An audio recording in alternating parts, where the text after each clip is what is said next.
Kalau bisa jangan jadi ashabul jidar. Dalam metode menuntut ilmu yang boleh bersandar cuman guru. Maju Abdul.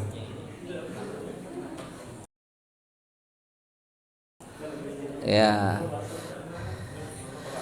Kata Imam Syafi'i kan lan tanalal ilma illa bisittatin. Kamu tidak bisa mendapatkan ilmu kecuali kamu punya 6 modal. Zakaun wa hirsun wa istihadun. Nah, istihadun itu termasuk diantaranya bersungguh-sungguh dalam thalabul ilmi, ya. Wa dirhamun wa tula zamanin wa sahbatu ustadzin. Nah, itu ya perkataannya Imam Syafi'i. Baik, bismillah, assalamualaikum warahmatullahi wabarakatuh. Alhamdulillahi rabbil alamin. Nahmaduhu wa nasta'inuhu wa nastaghfiruhu wa na'udzu billahi min sururi anfusina wa min sayyiati a'malina. May yahdihillahu fala mudhillalah wa may yudlilhu fala hadiyalah. Asyhadu an la ilaha illallah wahdahu la syarikalah wa asyhadu anna Muhammadan abduhu wa rasuluhu la nabiyya wa la rasulahu ba'dah. Allahumma salli wa sallim wa barik ala habibina wa qudwatina wa rasulina Muhammadin sallallahu alaihi wasallam wa ala alihi wa ashabihi wa man tabi'ahum bi ihsan ila yaumil qiyamah. Usini wa iyyakum bittaqwallah faqad fazal mu'minunal muttaqun kama qala Allah ta'ala fi kitabihil karim ba'da a'udzu billahi minasyaitonir rajim. Ya ayyuhalladzina amanu taqullaha haqqa tuqatih wa la tamutunna illa wa antum muslimun. Ya ayyuhalladzina amanu taqullaha wa qulu qawlan sadida yuslih lakum a'malakum wa yaghfir lakum dzunubakum wa may yuti'illaha wa rasulahu faqad faza fawzan 'azima. Wa kama qala Rasulullah sallallahu alaihi wasallam ittaqillaha haitsu ma kunta wa atbi'il sayyi'atal hasanata tamhuha wa khaliqin nasa bi khuluqin hasanin. Taib ikhwani fillah syadakumullah rahimani wa rahimakumullah.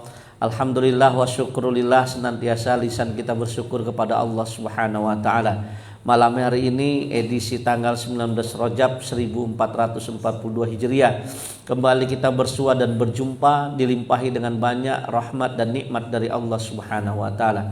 Banyak di antara antum mungkin melangkahkan kaki ke sini diiring dengan turunnya keberkahan dari Allah Subhanahu wa taala.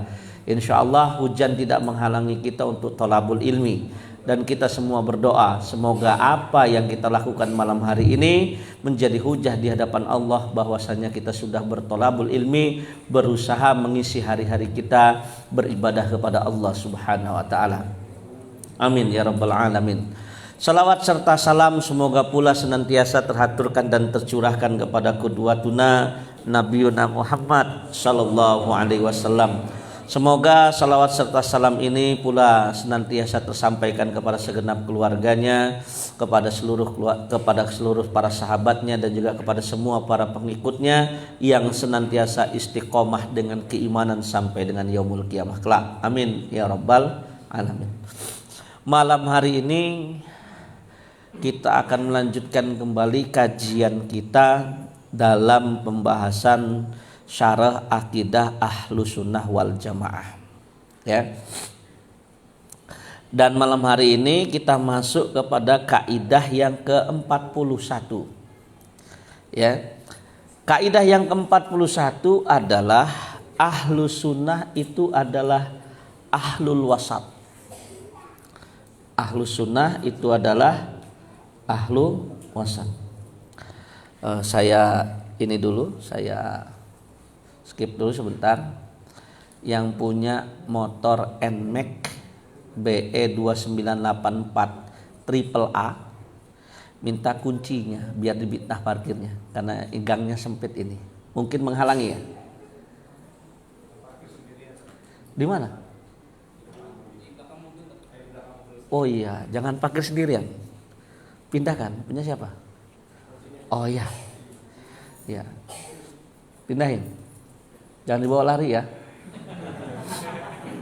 NMAX itu gantinya mahal. Insya Allah percaya. Kalau yang pegang murid saya insyaallah. Ya. Baik. Saya lanjutkan kembali. Kaidah yang ke-41, ahlus sunnah adalah ahlul wasat. Wasat itu artinya apa? Mutawasitah. Pertengahan. Dinul Islam, dinul wasatan. Agama Islam itu agama yang ada di tengah-tengah. Wa khairul umuri awsatuha, kata Rasulullah. Dan sebaik-baik urusan adalah yang ada di tengah-tengah. Dalam semua perkara ini, kita belum masuk ke akidah dulu nih. Ya, baru bicara tentang masalah apa itu wasatan. Wasatan itu sikap kita yang ada di tengah-tengah. Ya. Jadi tidak ekstrim ke atas, tidak juga ekstrim ke bawah. Ya. Jadi nggak ada sifat israfnya, nggak ada sifat berlebih-lebihannya. Seperti makan itu terlalu lapar kurang baik, terlalu kenyang kurang baik juga. Tidur kurang tidur nggak bagus, kebanyakan tidur juga nggak bagus. Berarti apa? Sesuai saja dengan kebutuhan. Ya, disesuaikan dengan kebutuhan. Ya, dan ada tingkatan masing-masingnya. Ya. Ya, jadi kalau kita mau kaitkan kepada akidah, ahlus sunnah wal jamaah adalah ahlu wasat. Apa maknanya kalau dalam tinjauan tauhid? Umat yang berada di pertengahan di antara firqah-firqah, sekte-sekte yang menyimpang. Ya. Sebagaimana Allah Subhanahu wa taala telah menjadikan umat Islam ini sebagai umat pertengahan, yaitu umat yang adil, umat yang terpilih. Dalilnya surat Al-Baqarah ayat 143. A'udzubillahi minasyaitonirrajim. Wa kadzalika ja'alnakum ummatan wasaton, kata Allah. Dan demikian pula kami telah menjadikan kamu sebagai umat Islam, umat pertengahan. Litakunu syuhada'a 'alan nas, ya, agar kamu menjadi saksi atas perbuatan manusia, wa yakunar rasulu 'alaikum syahida, dan agar Rasul yaitu Muhammad menjadi saksi atas perbuatan kamu. Ya, umat Islam itu memang umat wasatan, umat yang ada di pertengahan, umat yang adil, umat yang terpilih. Kalau tinjauannya akidah, kita adalah umat yang berada di pertengahan di antara penyimpangan sekte-sekte yang menyimpang. Ya. Penjelasan Abdullah ibnu Mubarak, ya, seorang ulama tabi'in terkemuka, wafat 181 Hijriah. Ya. Kemudian juga penjelasan Syekh Yusuf Al-Asbat. Ya, kalau beliau ini wafatnya 195 Hijriah, bahwasanya firqah itu banyak, kelompok yang sesat dan menyesatkan itu banyak. Tapi dari yang banyak ini, bonggolnya apa bonggol itu ya? Pokoknya sumbernya itu cuma ada 4. Jadi yang lain ini pecahan-pecahan semua. Ya, bonggol itu apa ya namanya ya? Ya ini ya, pokoknya ya, bonggol pohon itu akarnya gitu ya. 4 itu apa? Yang pertama Rafidhah, yang kedua Khawarij, yang ketiga Qadariyah, yang keempat Murji'ah. Ya. Syiah yang mana Ustaz? Oh, nanti ada pembahasannya sendiri. Ya. Oh, Syiah iya jelas nanti kita ada pembahasan sendiri. Ya. Ya. Kemudian Abdullah ibnu Mubarak, beliau pernah ditanya, bagaimana kalau dengan Jahmiyah, pemahaman Jahmiyah? Maka dengan tegas Abdullah ibnu Mubarak mengatakan, hum laisa min ummatin Rasulullah sallallahu alaihi wasallam. Rasulullah sallallahu alaihi wasallam. Jadi kalau Jahmiyah itu, yang tergabung dalam Jahmiyah itu gak termasuk kelompok umatnya Nabi Muhammad sallallahu alaihi wasallam. Ya. Nanti kita bahas termasuk Jahmiyah itu apa ya. Jadi manhaj ahlus sunnah wal jamaah yang merupakan pertengahan ini ada beberapa poin. Yang pertama, ahlus sunnah adalah pertengahan dalam masalah sifat-sifat Allah antara golongan Jahmiyah dengan golongan Musyabbihah.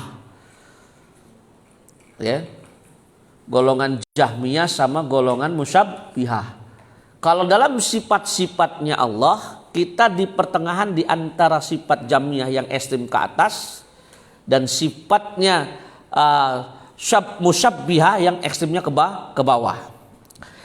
Jahmiyah ini adalah aliran sesat yang dikafirkan oleh para alim ulama. Muncul di akhir kekuasaan dinasti Bani Umayyah. Disebut Jahmiyah karena dinisbatkan kepada pemimpin atau pendirinya yang bernama Jaham bin Safwan atau biasa disebut dengan Abu Mahraj. Ya. Jadi Jaham bin Safwan ini dikisos, dibunuh ya di tahun 128 Hijriah.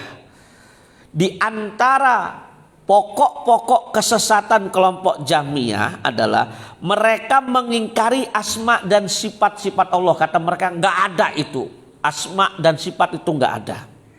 Ya, mereka juga mengatakan Al-Quran itu makhluk. Dan Imam Ahmad bin Hambal menentang paham Jahmiyah ini sampai beliau merasakan bagaimana dinginnya penjara. Bahkan yang lebih masyhur lagi bukan cuma dinginnya penjara. Beliau harus merasakan 100 kali cambukan dari penguasa karena tidak mau mengikuti fatwa penguasa yang mengatakan Al-Quran itu makhluk. Karena kita ahlu sunnah wal jamaah berpendapat Al-Quran itu kalamullah. Bukan makhluk. Ya, beliau dicambuk 100 kali. Yang kalau kata Abdullah, anak tertuanya, bapak saya itu semenjak dicambuk sama penguasa 100 kali, yang mana kalau bukan karena pertolongan Allah sulit rasanya mau selamat. Karena cambukan itu seandainya diberikan kepada gajah yang paling besar sekalipun, gajah itu niscaya akan meninggal. Karena pertolongan Allah dan juga karena beliau seorang ulama mungkin dilindungi oleh Allah Subhanahu wa taala. Ya, tapi akibat efek daripada cambukan tersebut ibadahnya berkurang separuh. Beliau mencontohkan, kalau memang biasanya Imam Ahmad tuh menghatamkan Al-Quran itu sekali itu dalam jangka waktu 3 hari, ini dalam jangka waktu 6 hari beliau baru bisa menghatamkannya. Jadi kalau biasanya qiyamul lailnya beliau berdiri kurang lebih selama 5 jam, semenjak dicambuk beliau hanya sanggup 2,5 jam. Berkurang separuh ibadahnya dikarenakan efek siksa bekas cambukan daripada penguasanya pada saat itu. Ya. Nah, itu di antara pemahaman itu yang memunculkan adalah Jaham bin Safwan. Ya. Kemudian mereka juga mengatakan bahwasanya namanya iman itu cuma sekedar ya mengenal Allah saja, ya. Dan pemahaman sesat berikutnya mereka mengatakan bahwasanya surga dan neraka itu fana, nggak bako, nggak kekal, ya. Jadi berarti ya manusia itu nggak bakal kekal selama-lamanya, bertentangan dengan firman Allah khalidina fiha abada. Ya, antum jangan coba nanti membenturkan lah. Katanya yang kekal itu cuma Allah, Ustaz. Allah itu punya kuasa. Yang kekal cuma Allah. Tapi kalau ketika Allah mengatakan bahwasanya Allah yang menjadikan sesuatu kekal, maka kekallah di Dia. Ya. Nah, itu aliran Jahmiyah. Kita ada di tengah-tengah. Mereka nggak mengatakan tidak ada yang namanya asma wa sifat dan kenal sama Allah cuma yang kenal Allah gitu ya. Tapi ini berbeda terbalik dengan Musyabbihah. Kalau Musyabbihah ini kebalikannya daripada Jahmiyah. Ya. Musyabbihah ini. Ya. Musyabbihah itu adalah aliran sesat dan mereka ini termasuk ahlul bid'ah. Mereka menyamakan dan menyerupai sifat Allah dengan sifat makhluknya. Padahal kita semua tahu Allah sendiri yang mengatakan laisa kamislihi syai'un. Nggak ada sesuatu yang bisa menyerupai Allah. Ya. Allah murka, antum tahu? Allah punya sifat murka. Tahu? Tahu. Cuman murkanya Allah jangan disamakan dengan murkanya kita. Allah marah, jangan diserupakan dengan marahnya kita. Allah tersenyum, jangan pernah diserupakan dengan kita senyum. Ya, setiap semua sifat yang kita temukan dalam Al-Quran berkait dengan tentang zatnya Allah, kita hukumi berdasarkan nasnya. Kalau musyabbihah ini pokoknya semua sifat-sifatnya diserupakan dengan makhluknya. Ya, nah nanti pecahannya musyabbihah ini ada golongan tamsil, jawalikiyah, hisamiyah, dan jawabiriyah. Ya, intinya seperti itu. Ya. Kemudian nomor 2, Ahlus Sunnah wal Jamaah menjadi umatan wasaton pertengahan antara aliran Jabariyah dan Qadariyah kalau terkait af'alul ibad. Af'alul ibad itu apa? Perbuatan seorang hamba. Kita kan berbuat nih. Nah, di dunia ini ada pemahaman yang terkait perbuatan-perbuatan seorang hamba yang dihukuminya secara tidak benar. Contoh Jabariyah. Ya. Jabariyah ini aliran sesat, sudah disepakati, termasuk ahlul bid'ah juga. Ya. Berasal dari kata-kata jabrun, ya, jabrun. Ya, artinya paksaan. Mereka mempunyai sebuah pandangan dalam masalah ini. Manusia itu dalam semua perbuatan, gerak-gerik tingkah lakunya itu dipaksa sama Allah. Jadi kalau ada orang ngebunuh orang, itu menurut pendapat mereka bukan orang itu yang ngebunuh, Allah yang menggerakkan orang itu untuk membunuh. Menurut kelompok Jabariyah, nggak ada irodah dalam manusia, nggak ada kemauan. Bahaya ini. Saya mah jina juga sudah takdir Pak. Ada nggak yang kayak gitu? Mungkin ada juga. Ya. Atau misalkan gini lah, yang jawaban selengean. Kenapa kemarin sempat maling itu? Ya gimana Pak, sudah ditakdirkan sama Allah. Ya tahu saya sudah ditakdirkan sama Allah. Tapi dari mana kamu tahu itu ditakdirkan sama Allah? Bicara takdir sesudah. Pertanyaannya kalau sebelum. Misalkan tuh ada motor, kuncinya ngegantung, bisa dimaling bisa enggak? Milih mana antum? Misalkan milih mana? Milih dimaling. Pertanyaannya, tahu nggak antum takdirnya nanti habis maling tuh ketangkep apa enggak? Kan gitu tuh masalahnya tuh. Kalau kata orang Jabariyah nggak ada irodah manusia. Ini ngomong-ngomong bahasanya ketinggian nggak? Waduh, diam semua lagi. Saya capek-capek nerangin nanti ini lagi. Agak susah ya? Aduh, iya ya. Ya. Jabariyah itu kelompok yang menganggap manusia dalam perbuatannya pasti dipaksa sama Allah. Kenapa saya minum? Ya disuruh Allah minum kok katanya. Padahal kan kita punya irodah, ada air, mau diminum kapan itu pilihan kita, betul? Itu adalah irodah, kemauan manusia.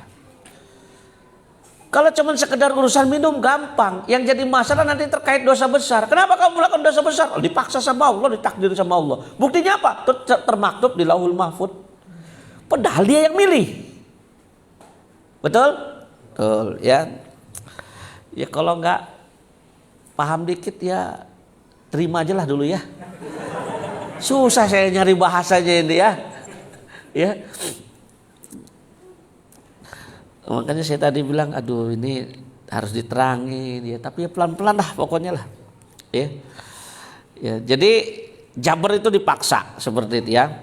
Jadi mereka menafikan af'alul ibad. Mereka itu menganggap tidak ada perbuatan seorang hamba, semuanya disandarkan kepada Allah. Nah, ya kalau bahasanya mana orangnya? Nah, kalau kata Husnul ya, Jahmiyah ini induknya ke Jabariyah. Tuh, gitu. Tadi yang saya bilang Jahm tadi itu ya. Nah, lawannya Jabariyah apa? Biar enak nih ya. Qadariyah. Ini kebalikannya. Oh, nggak ada takdir Allah. Kalau saya mau masuk surga karena kehendak saya dong. Ya kan? Ini kebalikannya lagi nih. Saya nggak bakal bisa jadi orang kaya kecuali setelah saya bekerja keras. Ini kebalikannya. Kata mereka nggak ada takdir Allah. Adanya perbuatan manusia. Sia, kamu baik masuk surga, kamu buruk masuk neraka. Padahal kan nggak kayak gitu, nggak semuanya kayak gitu. Kalau dalam syariat Islam kan nggak semuanya mutlak. Seperti masalah rezeki. Rezeki itu kan tergantung makomnya. Ada yang wajib dicari baru dapat, ada yang nggak dicari nggak dapat sendiri. Sebagaimana yang antum tahu ya. Bukan perdebatan kalau kata saya, dialog Imam Syafi'i dengan gurunya Imam Malik. Kata Imam Syafi'i, murid ngomong sama gurunya bahwasanya rezeki itu kalau nggak kita cari nggak bakal datang, karena rezeki itu sesuatu yang Allah tetapkan dengan ikhtiar. Dibantah oleh Imam Malik, tidak semuanya. Rezeki itu kalau sudah ditakdirkan oleh Allah, tidak perlu dicari juga, dia datang dengan sendirinya. Nggak ketemu kan pendapat ini kan. Bubarlah mereka. Besoknya Imam Syafi'i ini pengen bener makan anggur. Cuman karena anggur itu mahal, akhirnya beliau kerja dulu di pagi hari. Begitu kerja keras, sore harinya beliau beli anggur. Setelah itu pergi belajar ke madrasah. Karena adabnya sebagai seorang murid, bawalah anggur itu. Begitu sesi belajar selesai, akhirnya dia ngobrol berdua sama gurunya karena memang istimewa. Dia ingin mengunggulkan pendapat dia kemarin. Saya katanya, ya, saya bisa membuktikan perkataan saya kemarin benar. Yang mana? Yang bahwasanya rezeki itu membutuhkan ikhtiar. Kalau tidak dicari maka dia tidak akan dapat.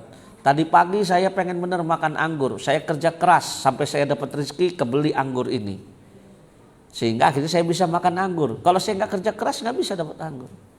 Oh ya alhamdulillah. Tadi pagi juga saya juga sama. Pengen bener makan anggur saya. Cuman karena saya sibuk ngajar nggak sempat keluar rumah. Ya, tapi Allah juga katakan kalau sudah rezekinya saya hari ini makan anggur, saya makan anggur. Buktinya kamu datang bawa anggur. Lah pendapatnya dua-duanya sama-sama benar nggak? Benar.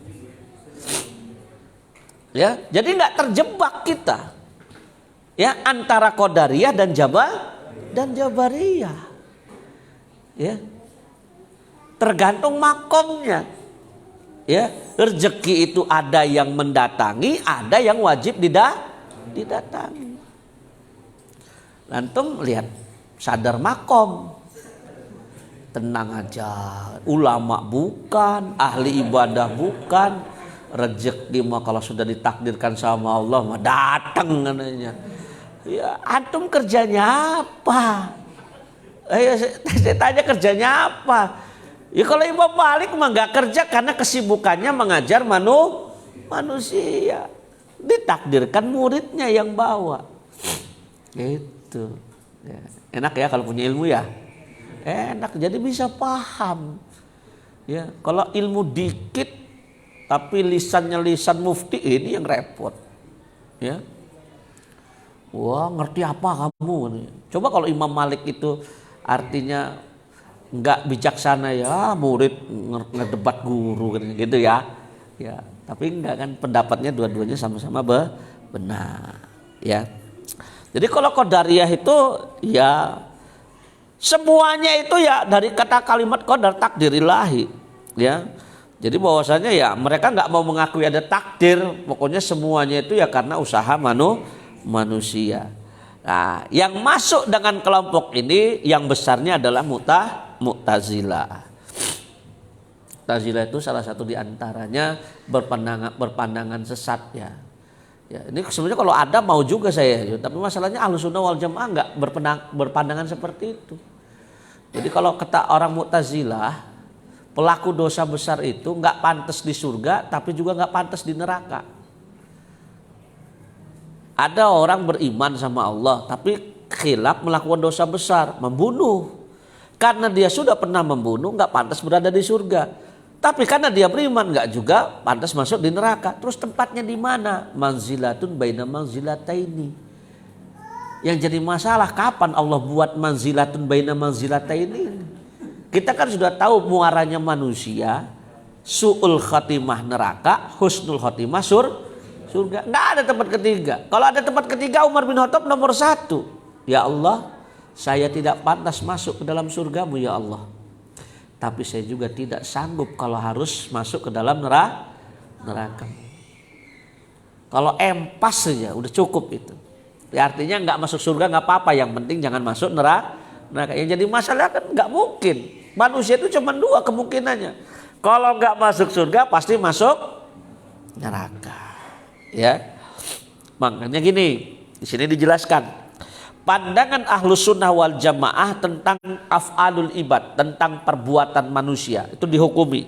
Yang pertama, perbuatan hamba pada hakikatnya adalah ciptaan Allah. Saya ngusap hidung saya tadi karena pilek tadi, itu memang sudah ditakdirkan sama Allah. Secara tidak langsung Ardiansah di jam sekian, menit sekian, detik sekian, ambil tisu, usap hidung kamu lagi pilek. Itu Allah takdirkan. Ya, di satu sisi memang benar seperti itu, walaupun nanti ada irodah. Kalau saya nggak mau ambil tisu ini kan bisa, ya kan? Yang kedua, yang melaksanakan perbuatan tersebut hamba itu sendiri secara hakiki. Artinya ya ada irodah di dalamnya. Berarti kan menyertakan irodah. Walaupun akhirnya kemudian kita tahu itu semua tercatat di Lauhul Mahfuz. Ya, paham ya? Yang ketiga, seorang hamba mempunyai kekuasaan, mempunyai kemampuan untuk melaksanakan perbuatannya sendiri secara hakiki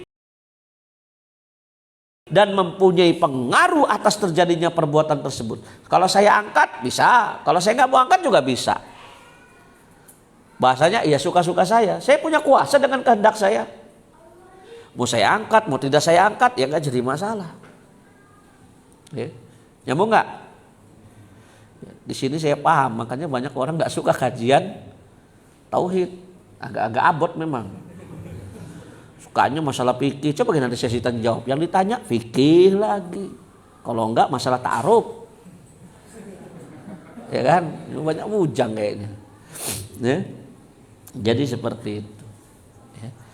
Jadi tiga itu. Kalau Ahlus Sunnah, ya, yang pertama memang kita diciptakan sama Allah. Yang kedua memang kita pelakunya secara hakiki, dan yang ketiga kita mempunyai kekuasaan atas perbuatan kita tersebut. Jadi akhirnya kita ada di tengah-tengah antara Jabariyah dengan Qadariyah. Ya. Kemudian poin nomor 3, Ahlus Sunnah wal Jamaah menjadi umatan wasaton, umat yang berada di pertengahan dalam masalah ancaman Allah. Kan Allah punya ancaman tuh, orang yang nggak sholat, orang yang zakat, ya, orang yang tidak mengeluarkan zakat, orang yang tidak sholat, orang yang tidak berpuasa di bulan Ramadan, itu kan ada ancamannya semua. Nah, ini kita berada di pertengahan kalau terkait ancaman antara Murji'ah dan aliran Wa'idiyah, kemudian dari kalangan Qadariyah dan selain mereka. Murji'ah ya berasal dari kata-kata irja yang berarti pengakhiran. Ya. Mereka itu mengakhirkan, memisahkan amal dan iman. Jadi mereka itu mengatakan bahwasanya suatu dosa tidak membahayakan selama ada iman. Misal pemimpin Muslim yang tidak menerapkan syariat Islam selagi masih sholat, ya dia tidak masalah, dihukumi sebagai Amirul Mukminin. Walaupun akhirnya kemudian melegalkan miras di negeri Pinocchio, tapi tetap dianggap sebagai Amirul Mukminin itu. Kan ada yang kayak gitu. Itu biasanya kelompok Murji'ah. Mau dia sudah jelas nih levelnya, misalkan melegalkan miras yang Bung Haji Roma Irama saja mengharamkannya. Roma Irama aja kalah debat sama WD Mukhtar. Tahu nggak dialognya itu? Ya. Nanti carilah sendiri ya dialognya dia. Hai Roma, kamu jangan jadi orang munafik. Wah. Mulutmu mengajak ke surga, tapi musikmu mengajak manusia ke neraka. Hukum musik gitu loh. Yang ngomong pemabok. Di film itu kan WD Mukhtarnya jadi pemabuk seperti itu. Dia ngomongin judi, yang ini ngomongin lagu 11-12 orang temenan. Di diskotik itu ada nggak diskotik tanpa miras? Diskotik pesen minuman jahe anget ada nggak? Nggak ada. Memang gandeng itu. Atau antum lagi mabok, style musik solawatan, ada nggak? Nggak ada. Musik lagu itu 11-12 kalau mereka bertengkar pura-pura itu. Ya. Sampai di sininya nyambung ya. Alhamdulillah ya. Giliran irja paham antum ya. Masalah penangguhan hukum itu. Murji'ah itu sudah jelas ada orang berdosa besar, nggak dihukumi berdosa besar. Ya. Ya, dosa nggak membahayakan kata mereka selagi ada iman. Ya. Sebagaimana mereka mengatakan suatu ketaatan tidak berguna selama ada kekafiran. Ya. Jadi intinya kata mereka Bismillah, saya izin minum dulu.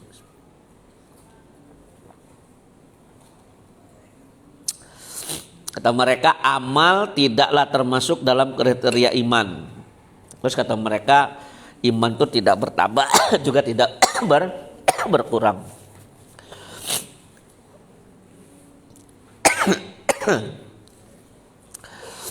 Yang ini terlalu lebay, tidak mau menghukumi. Lawannya wa'idiyah. Ya. Nah, kalimat wa'id ini artinya kan ancaman. Ya, mereka berpendapat Allah itu harus melaksanakan ancamannya sebagaimana semuanya sudah dibeberkan dalam Al-Qur'an. Innallaha syadidul iqab. Allah itu amat sangat pedih balasannya. Jadi mereka ini berpendapat pelaku dosa besar kalau mereka wafat tanpa bertobat, maka mereka akan kekal selama-lamanya. Ahlussunnah kan enggak? Pelaku dosa besar. Apa dosa besar? Selain syirik ya, selain syirik. Ya. Innallaha la yaghfiru ayyushraka bihi wa yaghfiru ma duna dzalika liman yasha, bagi yang dikehendakinya. Ini saya sebutkan dalilnya terlebih dahulu, ya. Pelaku dosa besar contohnya apa? Zina, membunuh. Kalau mereka meninggal belum bertobat, masih bisa masuk surga enggak? Tapi mereka tidak pernah berbuat syirik. Masih bisa enggak? Masih.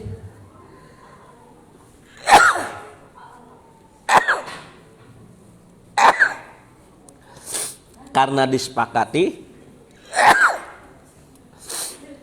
barang siapa yang di dalam hatinya masih terdapat iman walaupun cuma sebesar biji sawi, maka dia akan bisa masuk ke dalam surga.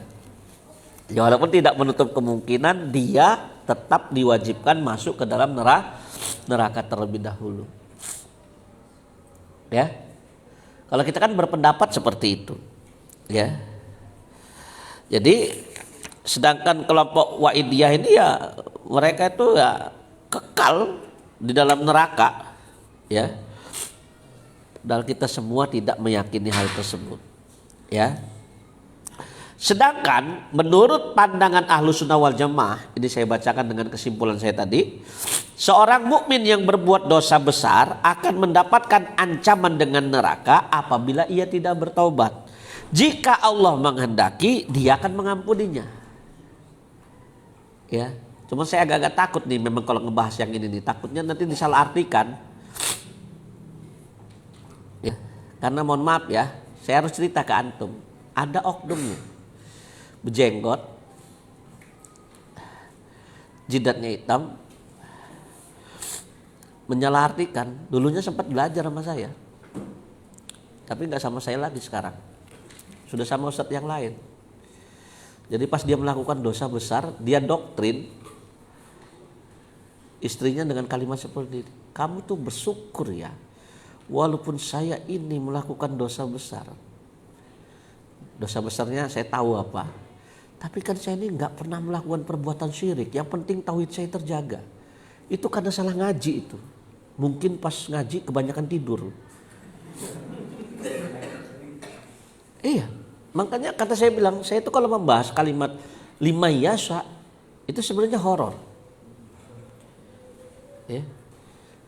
Bahkan Rasulullah SAW pernah memaparkan sebuah hadis yang Anda ceritakan beberapa orang. Kenapa takut?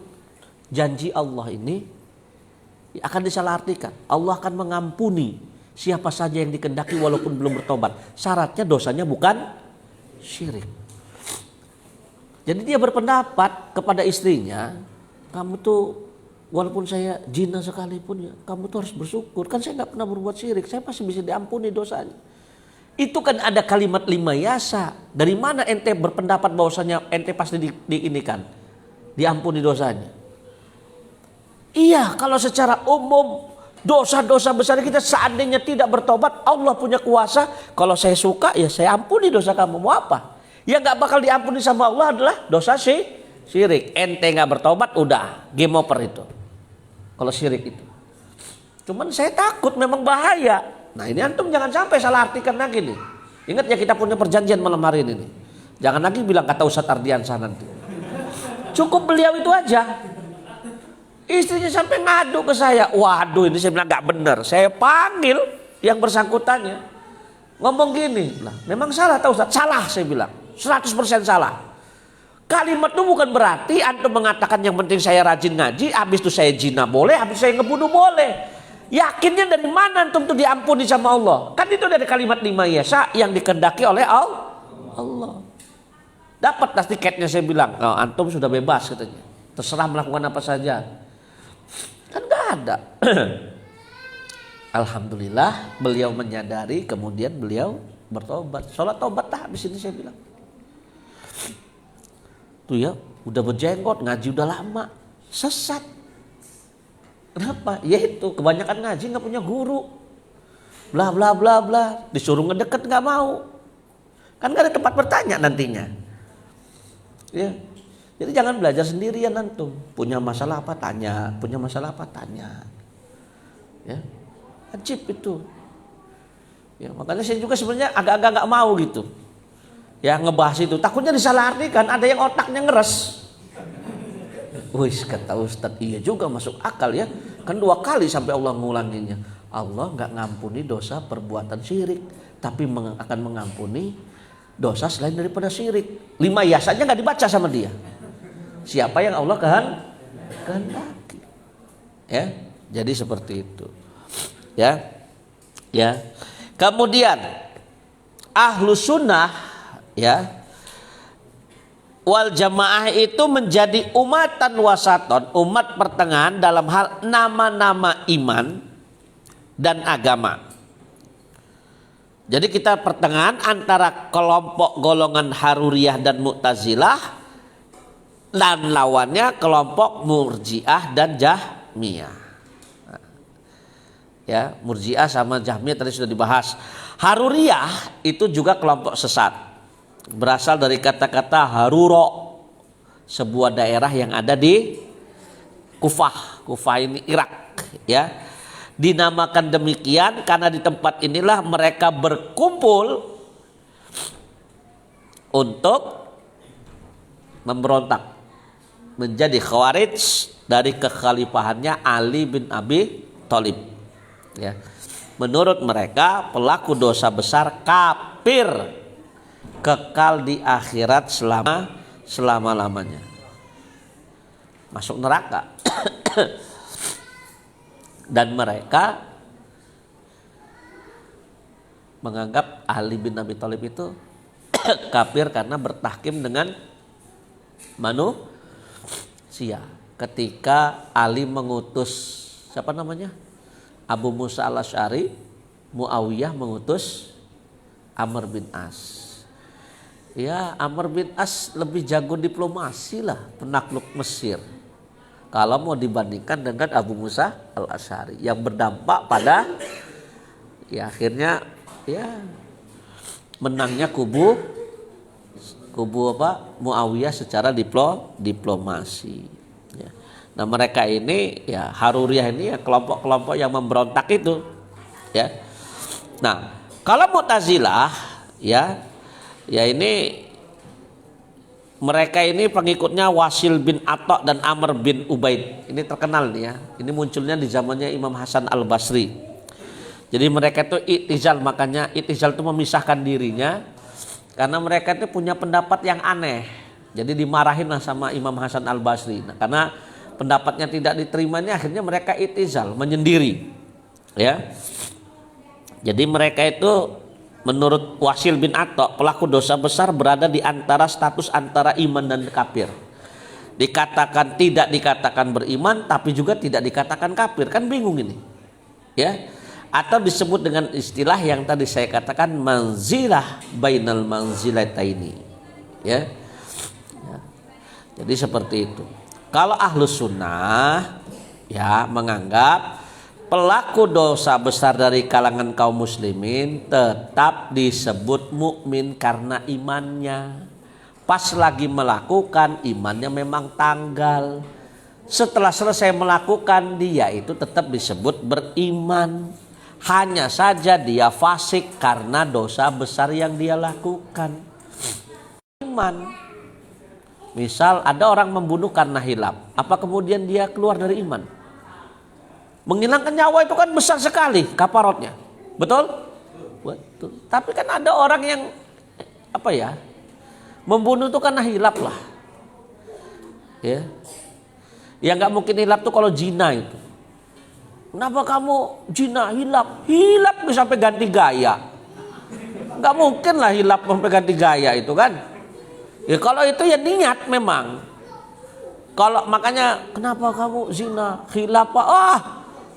Yang hilaf itu kalau ngebunuh, mencuri itu hilaf tuh. Ya. Zina kan ada lawan. Bisa diingetin, jangan mas ini terlarang. Ayo aja lah katanya. Itu kan kalau itu mah susah mau hilafnya, betul kan? Kalau maling kan antum nggak ada yang ngingetin, kucuk-kucuk sendirian, ya antum pakai pakaian tuh ngambil barang milik orang lain, nggak ada yang ngingetin. Kalau zina 2 orang, makanya hukuman zina itu lebih parah dibandingkan dengan hukuman mencuri. Curi cuma potong tangan, antum zina pernah menikah, mati, dirajam antum. Bukan dengan cara dipenggal. Kalau dipenggal 15 detik insya Allah dipastikan nyawa melayang. Sudah surveinya begitu. Makanya hukuman kisos yang paling manusiawi adalah potong kepala. Tembak mati itu lama. Paling lama setrum listrik. Lebih lama lagi suntik mati. Yang paling cepat penggal kepala. Des paling lama 15 detik. Mudah. Selesai sakaratul mautnya. Cuman dianggap potong kepala paling serem. Lalu yang lebih serem lagi sampai Amerika pun menghapuskannya adalah hukuman kursi listrik. Lebih nggak manusiawi lagi. Ya. Antum ngelihat nyetrum listrik aja, kita nyetrum tikus aja, kelojotannya bukan main dia. Apalagi manusia. Ya, naudzubillah summa naudzubillahi min dzalik. Ya, jadi seperti itu. Jadi intinya gitu ya. Pelaku dosa besar dalam pandangan kita Ahlussunnah wal Jamaah tetap disebut mukmin karena imannya, tapi dia fasik karena dosa besar yang dia lakukan. Kelima, Ahlussunnah wal Jamaah, ini terakhir ya, merupakan umatan wasaton, golongan pertengahan antara kelompok Rafidhah dan Khawarij dalam masalah sahabat Nabi. Kalau sahabat Nabi nih, dengar, la tasubbu ashabi. Jangan pernah sekalipun kalian mencela sahabat-sahabatku. Man adani waliyan faqad adantuhu harbum. Barang siapa yang memusuhi wali-waliku, aku umumkan peperangan sama mereka. Ingat ya, jangan sekali-sekali mencela sahabat Nabi. Kata Nabi, sodakohnya umat di akhir zaman, emas sebesar Jabal Uhud tidak bisa menandingi sodakohnya sahabat Nabi cuman dengan kurma satu genggam tangan. Lu bayangin tuh. Karena hebatnya para sahabat Nabi. Makanya kita ini kalau Ahlussunnah ini kalau melihat perselisihan para sahabat, kita ini tawakuf. Perselisihan Ali bin Abi Thalib dengan Muawiyah. Kalau Syiah kan musuhin bener Muawiyah. Betul? Padahal Muawiyah itu siapanya Rasul? Saya tanya. Siapanya Rasul? Iparnya Rasul itu. Dan beliau ini katibul wahyi juga, penulis wahyu. Ali, oh jangan ditanya, sepupu Rasul, mantu Rasul, ya. Dan kita semua tahu bagaimana makomnya Ali bin Abi Thalib. Ya, walaupun hati kecil memilih kepada Ali bin Abi Thalib dalam apa? Dalam perselisihan tersebut, sebagaimana kata Abdullah bin Umar, satu-satunya perbuatan yang aku pernah sesali tidak aku lakukan selama hidupku adalah aku tidak berdiri di sisi Ali ketika dia bertikai dengan Muawiyah. Tapi kita juga nggak bisa menafikan seorang Muawiyah bin Abi Sufyan. Ya. Yang makanya kalau pendapat yang paling adem itu kalau kata saya, ya kata Abdullah bin Mubarak dalam mimpinya. Dalam tidur aku pernah bermimpi. Aku pernah melihat dalam mimpiku berada di sebuah tempat yang begitu tinggi, dari atas langit keluar Ali bin Abi Thalib dari sebuah rumah dengan seraya mengucapkan kalimat segala puji bagi Allah yang telah menyelesaikan semua urusanku. Gak lama Ali keluar, muncul Muawiyah dengan menyebutkan kalimat segala puji bagi Allah yang telah mengampuni aku. Karena mereka statusnya sama-sama sahabat Nabi. Kita gak bakal juga bisa menghukumi ketika Ali berperang melawan Aisyah radhiyallahu anha, Thalha bin Ubaidillah dan Zubair bin Awam dalam perang Jamal. Mau milih siapa kita? Ali kita tahu makomnya, Aisyah juga kita tahu makomnya. Maka kita pandang mereka inilah sedang berbeda ijtihad politik. Benar atau salahnya dikembalikan kepada Allah. Tapi kita nggak perlu mencaci makinya mereka. Ya. Nah, jadi seperti itu. Ya. Rafidhah ini aliran sesat, berasal dari kata-kata rafadha yang artinya mereka menolak. Ya, Rafidhah ini sekte besarnya Syiah. Ya, jadi kalau antum nanya, Ustaz tadi kan disebut 4, ya, salah satunya Rafidhah. Nah, sebenarnya Rafidhah itu sekte terbesarnya dalam orang Syiah. Ya. Mereka ini berlebih-lebihan mensikapi Ali bin Abi Thalib dan Ahlul Bait. Dan mereka menyatakan permusuhan yang besar terhadap sebagian mayoritas para sahabat. Mayoritas lah dihukumin kafir. Yang gak kafir tuh Ali, Salman Al-Farisi, sama kalau saya gak salah satu lagi Mikdad Al-Aswad. Ya. Ya, yang paling dimusuhin jelas Abu Bakar dan Umar. Sampai saya pernah lihat tayangan YouTube Habib Al-Yasir, ulama Syiah di Libanon itu pernah doa kunut. Bunyi doa kunutnya itu di YouTube itu, Allahumma la'an Abu Bakrin wa Umar wa Aisyah. Yang dilaknat itu 3. Ya Allah, laknatlah Abu Bakar, Umar dan Aisyah. Saya nonton langsung bilang, kamulah yang terlaknat. Loh, Abu Bakar sama Umar gimana? Jenazahnya saja tidak bisa dipisahkan dari Nabi mau dilaknat. Ya inilah kesesatannya orang Syiah. Ya. Jadi seperti itu. Nah, mereka menolak, ya, disebutkan Rafidhah karena kalau sejarahnya mereka menolak untuk membantu serta mendukung Zaid bin Ali bin Al-Husain bin Ali bin Abi Thalib pada masa kepemimpinan Hisham bin Abdul Malik, ya. Karena mereka meminta kepada Zaid supaya tidak berpihak kepada Abu Bakar dan Umar. Ya, ternyata ya Zaid menolak sehingga akhirnya mereka menolak untuk mendukungnya. Makanya mereka disebut sebagai Rafidhah. Ya, Rafidhah. Ya. Kemudian Khawarij. Ya. Kharaja artinya keluar. Ya.